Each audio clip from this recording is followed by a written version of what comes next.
सुना ना बोला ए हो सुना हाँ एगो लइका परल बा पीछे जान पीछे ओढ़नी सड़क के पीछे जान ओकरा चलते चल मुश्किल डगर हो जाई तो सुना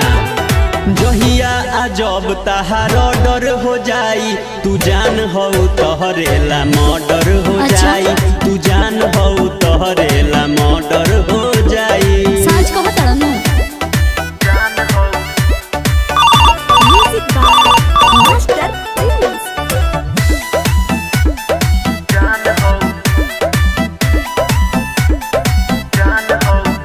कहता ने तो वो करना इलाज करेला खाली झूठो के जान रंगा बाज बनेला तो तोरा का लगता रे सब कुछ तनी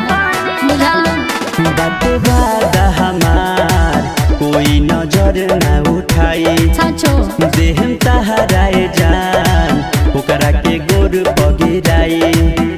कुछ करना तो राजा गड़बड़ हो जाई तो आदेश करो जहिया अजब तहार डर हो जाई तू जान हो तोहरेला मर्डर हो जाई तू जान हो तोहरेला मर्डर हो जाई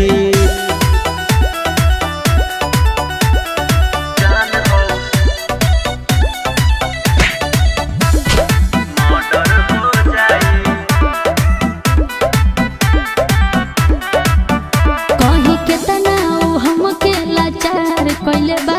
जन सारा उ हो दयाज पार कइले बा आज व्यवस्था हो जाई